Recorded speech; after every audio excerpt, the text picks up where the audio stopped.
little foggy morning this morning. See how this goes. Real foggy. It's 6:30 in the morning here at Darrow Fleet. Hold on. I got a little smudge. Hold on. Let's improve the camera. A little better. I'll try the selfie camera style, see how this goes. But yeah. And that camera cuts through the fog pretty good. But look, there we go. Foggy morning. Foggy morning. I don't know about the selfie direction. I kind of like it turned the other way, but look, there we go. Get a little view, a little fog. Oh, here's the birds out chirping this morning. It's actually a really pretty morning out. There we go. I like that. Pretty foggy morning. I like the sounds, the chirping of the birds and such. I don't know how this is going to go. Let me put my little stand up so I'm not, hold on. Equipment difficulties, hold on. This deal. Good morning, y'all. Good morning, hold on. We'll be set up here shortly. There, that's a little better. That's a little better setup. There we go. There we go. Our morning setup. I'm just going through my morning routine. We're fog bound here at Darrow. We're setting fleet delay. That's what we're doing. The fog just rolled in. We're waiting on a parking spot down at 164. River's full. Everything's filled up down there. No parking spots available, so we're waiting on fleet space. It could be a bit. This time of year, it's normal. Hold on, sorry about this, y'all. This time of year, it's kind of normal. The fog rolling in. You know, when the dew point gets up, the dew point and the temperature are the same, or the dew point gets up higher than temperature, you get fog. That's what we're dealing with this morning. Down south, you know. And we're finished with our tow work. We finished up last night, or actually this morning got finished up. Like I said, we're sitting here at Darrow Fleet. Hopefully get moved down to 164 Burnside terminal area. Or we got Weber Burnside and 164 drops next. So we'll be down 164 Fleet a little bit later on. I say that, we're in line. There's a lineup of boats down there. I think they've got, I looked and there's about 3 or 4 boats waiting down there, or already down there. We've got one that called in ahead of us that's actually behind us. He called in before we were done here, so he's waiting up there. He's got a parking spot up there waiting to come down. And the Quentin Craig Harris is not too far. He's back there behind us. I'm not sure if he's stopping at 164, if he called in. I'll get all that stuff in a little bit. But like I say, we're here at Darrow. Pumpkin Bazette's what they call the area, Pumpkin Patch, where we're backed in at. But yeah, the Quentin Craig Harris up there, seeing it up there, that's my connection to the river through Quint Harris. He was from Hobart, Oklahoma, and Quint graduated. I think he graduated in '85. No, he graduated. Yeah, he's 3 or 4 years older than me. I went to school with his younger brother. Know his family real well. Good friends with Norma and AC. Know him real well. His parents, great folks, man, great folks. Quint and I were actually kind of adversaries a little bit. Like I said, I grew up with his younger brother, Dakin, and Quint was dating a girl that was a year older than me, Danielle, who he ended up marrying, and she lives in Paducah now.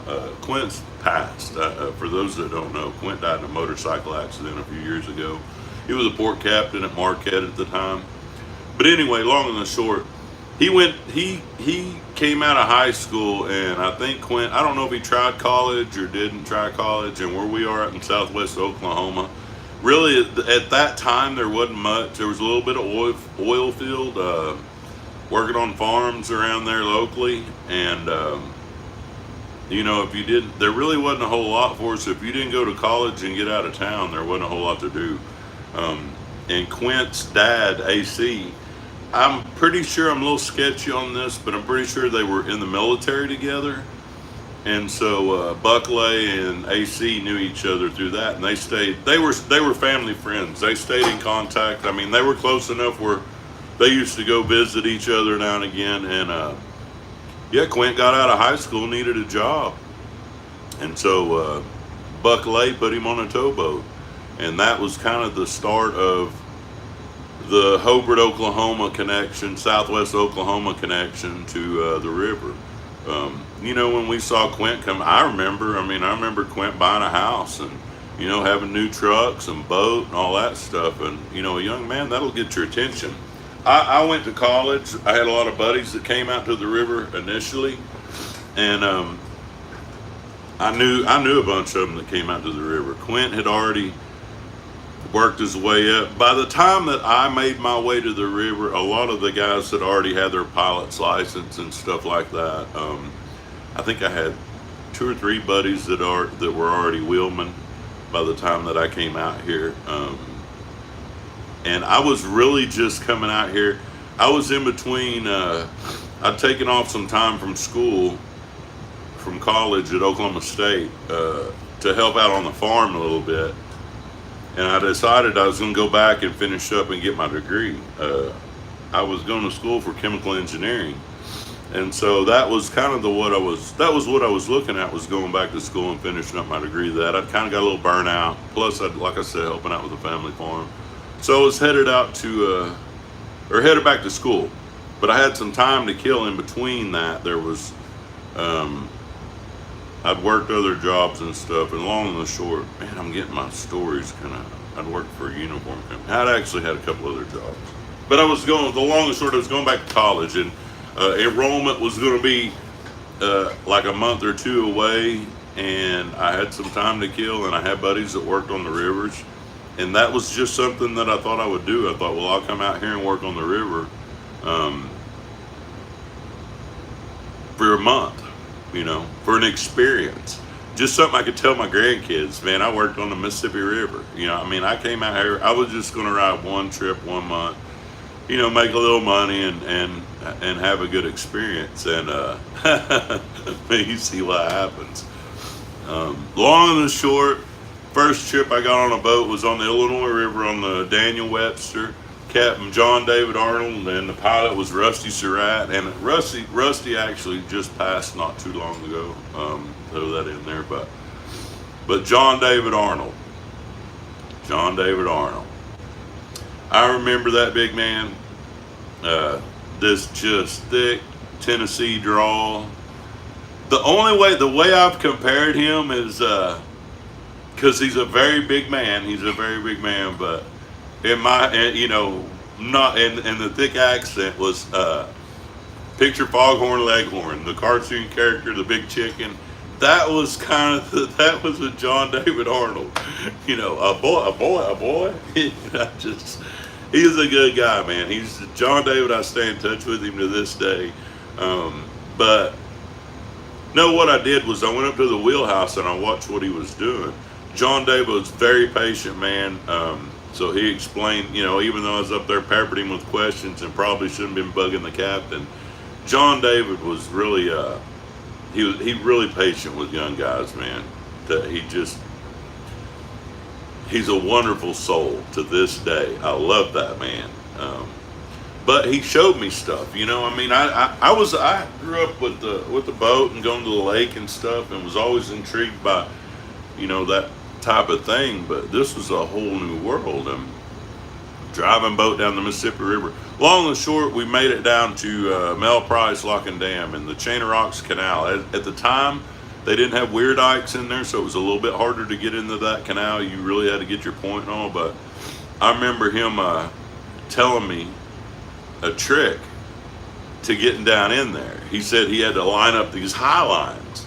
And I still remember, I was like, that's, you're using stuff on the bank to guide you through the water, but it was my first exposure to having marks, marks for these bridges and things that you look at from the wheelhouse. We didn't have quite all the electronics that we have now. We had radar, but we didn't have the electronic charting. We didn't have GPS. We didn't have these slide meters. A lot of it was real visual. We had a swing meter and we had a radar. That was kind of it, a paper chart. So a lot of the stuff that learned, that we learned back then and that John David learned, the way he learned and stuff, were marks. They call them marks. You're looking at a river and you look out the back and there's a certain, structure back that way, and you line up this and you get everything lined up and it'll put you right down through something. Generally a bridge or an area like that. But the Chain of Rocks Canal, I remember him telling me about lining those high lines up. You get down in there and you line your head up on one, on your jack staff, which is the center of your toe. You line that up on one and you line your stern right up on the other, where you've just got a straight line. Shoot you right down in there. I was so impressed with that. I was so impressed with it. To this day, I still make Chain of Rocks Canal the same way. I get down in there. I don't necessarily, when you get as you get experience, you kind of know where you need to be, and there's a lot of other things that we use. I don't necessarily just sit there and stare at those marks like I used to when I was a younger pilot. But that was my first. That was when I got hooked. And I'm a big physical guy. I grew up on a farm, so working out on tow and building tow and stuff was something I really enjoyed. I enjoy the outdoor work. I enjoy the physical activity. That's what I did. That's the way I raised. So, it brought a certain amount of joy to the job. I really do enjoy that. I enjoyed working on deck. Stuff like that. A lot of this, that's why those Southwest Oklahoma farm boys, we were popular out here on the river. There was a group of us that kind of all knew each other and grew up. And it was fun. I mean, that's basically all there is to it, man. It was a job that paid well and it was fun. And I was going into a field, if I went back to college, I really wasn't interested in going back to school. It was something I had to do, I thought, in my head. And I had a buddy graduate with a chemical engineering degree. And I found out the money he was making starting out, and found out what he was doing. And I really didn't see, I don't know, I didn't see that as a future for me. And so I did some soul searching, and long and short, the river was my decision. Being away from home is by far the hardest part of this job. Working in the rain and all that's the cold weather and all that, man. That's stuff that wasn't, it sucked now and again, don't get me wrong. But it was part of the job. It's something that, working outdoors, that's what you get used to. You put on more clothes if it's nasty out and take them off if it's hot. But yeah, it seemed like that fit me better than going back to college. And, I've contemplated what I, thought about it and thought, man, did I make the right or wrong decision? Through the years I have. I've definitely wished that I had graduated and got my degree. That's something that would have been nice, but really it just wasn't my path, y'all. It wasn't my path. Coming out here and learning this river is what I chose to do and what I enjoy. There was a long time, up until just a few years ago, that I used to tell people that this wasn't a job. This wasn't my job. I was just doing something out here till I found my real job. I really didn't give it the respect that it deserved, and when I would talk about it. And as I've gotten older and I've really settled into my position out here, I'm proud of what I do out here. I'm very proud of this.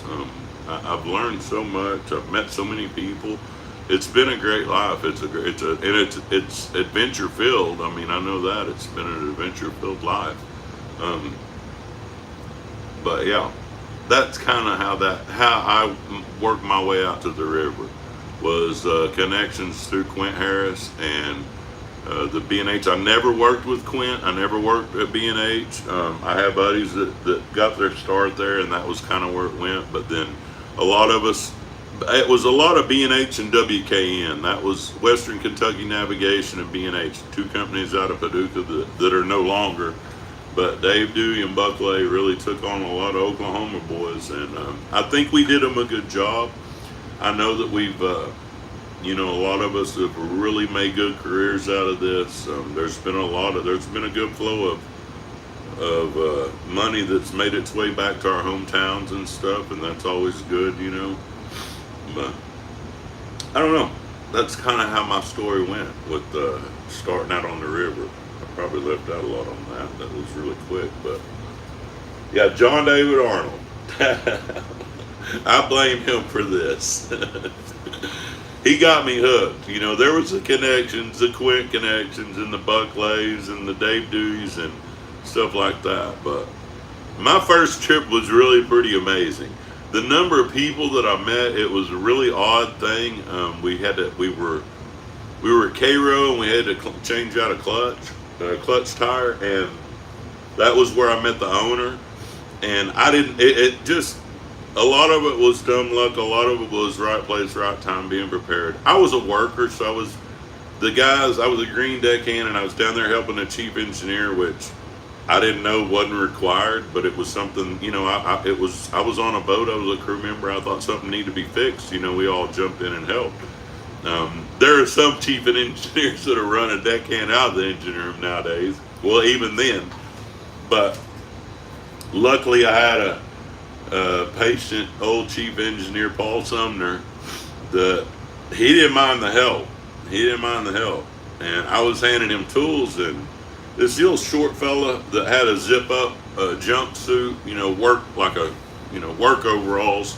I saw him coming down to the engine room. This was that first trip. And I was helping out in the engine room, and I remember the chief asking me to hand him some tools. I was handing tools to him, and I saw this guy over by the tool chest. I remember saying, "Hey man, grab out, whatever." I'm relaying tools, to the chief, giving him what he needs and stuff. And I remember telling this guy, "Hey man, if you ain't doing nothing, grab some tools. We're trying to get this done." I was kind of telling the guy what to do. Long and short, that was Dave Dewey. I didn't know. He was the owner of the company at the time.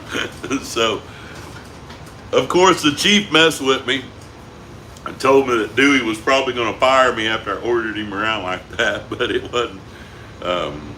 No, Dave Dewey's the type of guy that realizes that, somebody willing to do the extra, doing that. Long and the short, it made me look good. Unintentionally, I wasn't trying. I was just trying to get the job done, but it put eyes on me, and people took notice of what I was doing then. And long and short, I ended up working in the office for Dave. There was a sequence of events that happened that put me in a position where I had opportunities, but I've always considered myself a hard worker. I've never shied away from work. Folks at home on my days off may disagree with that, but anyway, yeah, that's a long and the short, man. It was curiosity got me out here. I needed some, something to do, and curiosity got me out here, and then hard work made me put eyes on me, and then gave me opportunities to work my way up. I mean, that's a lot of the way. I don't think that's anything that's really unusual. That's kind of how things work. You get around folks and you see somebody putting out extra effort, you're going to want to work with those folks, and that's something that I've always prided myself with. But anyway, foggy morning. That's out. Foggy morning. We'll probably, man, the video cuts through the fog, or the camera cuts through the fog better. I've noticed that. Where I'm seeing behind me, seeing some of these trees and stuff. It definitely looks foggier visually than it does through the camera. Something with the camera, I guess. But we did a lot of tow work down here. We just try to get stuff to where we can get to the next fleet and stuff like that. We've got guys got some stuff they could do this morning. Anyway, but see, that's our tow. We're just 3 long. Actually, we're 4 long in these 2 strings and 3 longs in the other. We're not. We've got a lot of our drops made, and we're in the process of doing that down here. That'll help. There. Oh, so I had to put my windshield. My windshield wiper's been swinging down, and I just noticed Cat Mike's got a little piece of wire there that kind of keep it out of my way. And the boat goes to backing and vibrating, but there we go. A little early morning fog action here at Darrow Fleet. Like I said, we'll I don't know, when it burns off, maybe the fleets will start working, but like I said, we're waiting on fleet space on down at 164 right now, so we'll see how it goes this morning. It really could, in all likelihood, I could be sitting here most of the morning. That's probably what's going to happen, or if not most of the morning, all morning. I have a feeling that's what it's looking like. Nothing's moving yet. Quiet down here. It's a really congested area. Well, I don't know how that will work. But there's us right here. I've got this zoomed out to 50 miles. I don't know, it's zoomed out. That's a 1 mile range right here. So I'm right here. That's 1 mile. So you can see I've got it zoomed out. But those are boats. We've got to go down here. Sunshine Bridge here. We got to go down below Sunshine Bridge and back in for our tow work. And it's full. It's a packed house down there. They're full down there. I knew it when I passed my buddy Mark. He's the captain on the E. Bronson Ingram. He told me it was pretty busy down here. He said once we got down the hole, it was going to be pretty busy, and it really has been. It's been pretty busy. Business is good, I guess. But it's nice. You know, even the engines, we're just got her purring. I got her backed in. We're backed into the bank here, still where we were, here at the fleeting area. Not backing hard, just got her kind of knuckled in, backed in here. But that's our morning, man.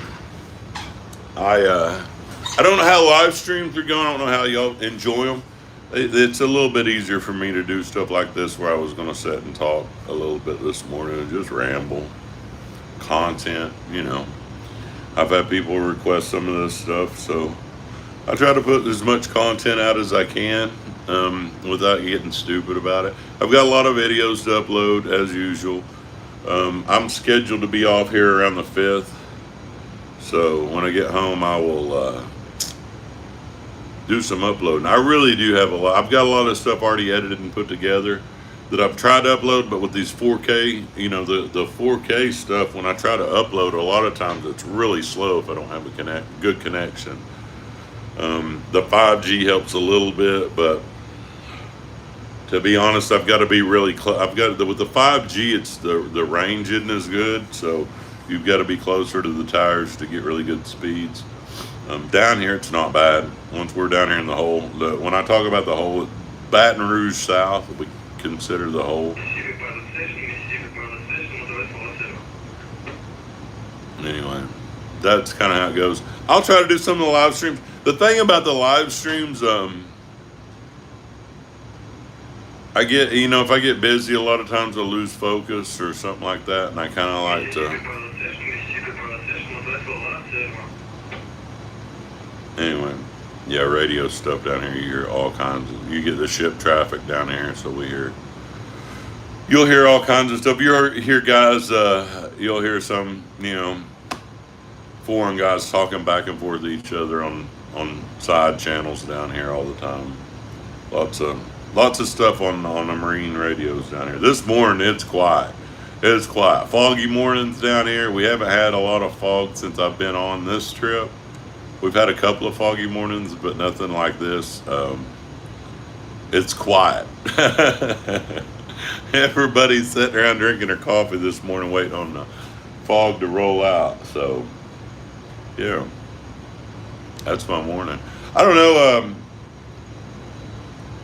I was about to say, hey, any requests for stuff, but man, I really kind of do my own thing. I don't really do the video requests. I try to catch stuff when people ask, but Most of the stuff I already have captured. You know, you can go through the catalog on YouTube and see about anything you can think of, any situation and circumstance out here we're at. Man, it's shade.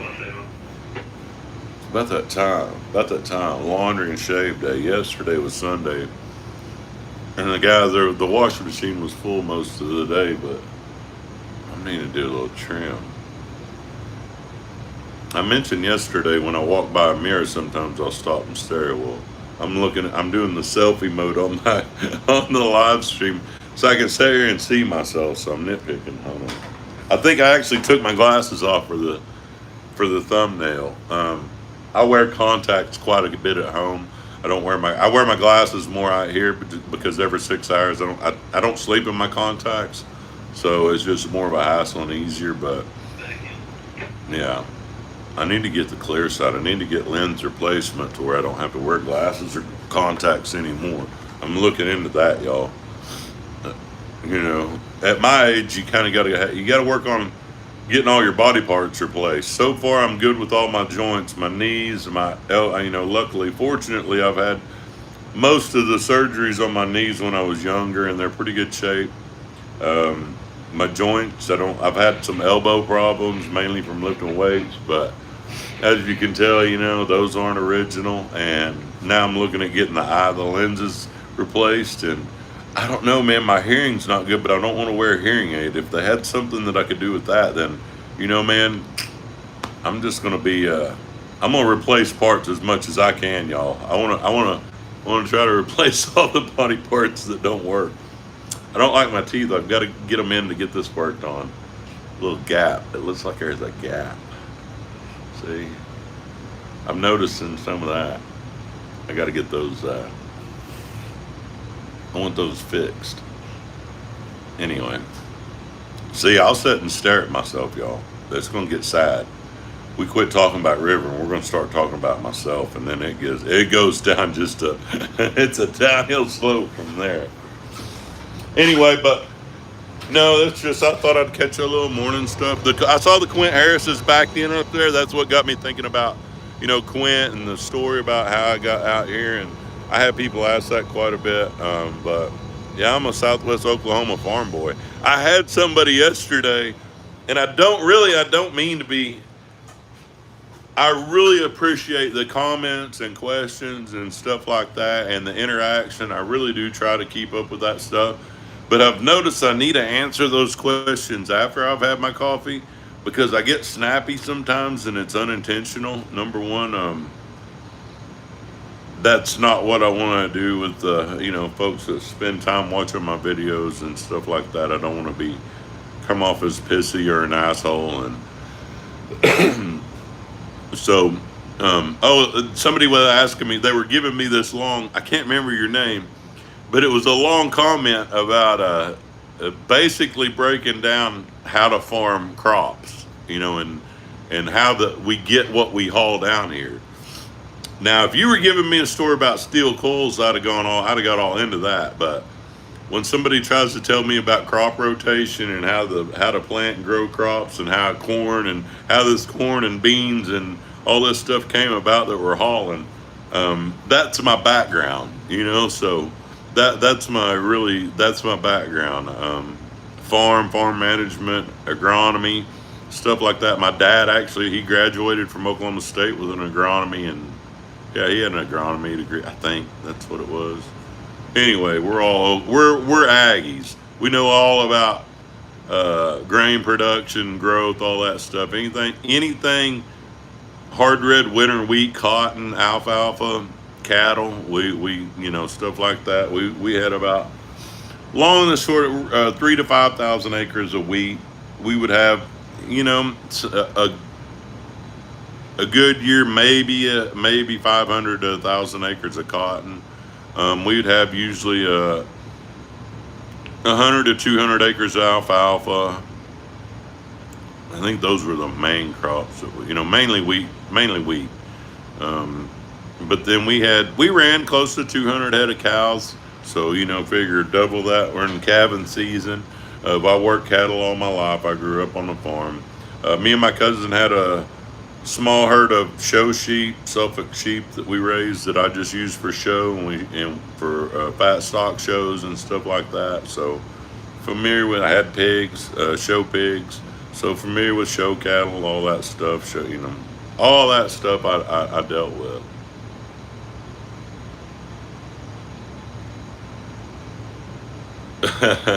I don't know. I was reading a comment. Sorry.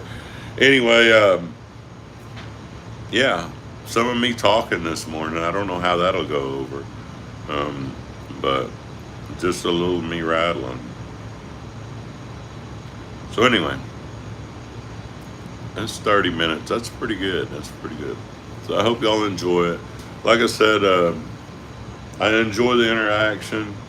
I'm gonna try to keep from being a smartass on any responses. Yeah, Maria said she came from a farm too. I think a lot of us did. There's quite a few, the people that grew up on family farms and stuff. Ours was a pretty good sized farm. Um, yeah, we have, my son still owns the original property that was acquired during a land lottery from my great grandfather acquired it. He actually didn't get it in, it was Oklahoma land lottery out in southwest Oklahoma that, my family came from, Ukraine, Russia area. The area that Catherine the Great. I mean, it was, yeah. They were, that whole area. My family were German Russians. That was what we had, a lot of German Russians. Um, think of a German Russian as kind of a Mexican American. Our family were originally was in Germany, and then with the whole Catherine the Great, they moved. These farm families moved into the Ukraine and Russia where they moved, and then my great grandfather, I think it was the late 1800s when he came over. I've got pictures of the ship he came over on. Went through Ellis Island, him and his wife, and he made his way to Kansas where he worked on a railroad for a while before he moved to Southwest Oklahoma, and he didn't get a place. He didn't get his name drawn for the lottery, but there was a guy that the story goes that there was a guy that got two tracts of land, which was a quarter section, a quarter section. They would be mile sections broke up into a quarter, and so that 180 acres, the original that our homestead was a place that he bought from a guy that got two. And they had to, I can't remember how it went. They had to maintain it all, but he put a family farm there. That was where my grandparents, our original family farm, my grandparents' home was there. I lived in that house. I lived on the farm. And now then my son owns the land. So kind of neat deal, Um, yeah, that's a little bit about that. That's been a 32-minute live stream. So anyway, no, what's that? Mhm. Oh, let me read through these. Hold on. I've got some Florida folks, Ohio folks. Yeah, quite a few. If I missed any questions or stuff, I don't see a lot of the questions on the live stream. They disappear after I quit the live stream, and then it's got a whole new another comment threads that come up when it does the replay of it. So that's usually the ones that I see. But that's my morning, y'all. I've been rattling a little bit much. I'm gonna have my coffee and wait on this fog to clear. Hold on, we'll get a look around before I get off here. We'll get a look around at what it looks like this morning. Darrow. Darrow Fleet, the fog's still in. Oh yeah. It's actually I like these mornings. Foggy mornings in the south. Number one, they usually equate a little break for us. But also, it's just kind of neat. I can hear the birds chirping over the motors and stuff. It's, yeah, little morning stuff. Mile 173 on the lower Mississippi River. So, and we're headed on down to Myrtle Grove, which is about 50 miles south of New Orleans. That's our son down there, Shell Matt. Yeah, somebody says foggy down there too. We'll be down that way eventually. We've got I think we got 3 barges that going down to Myrtle Grove. So That's it. Well, how do I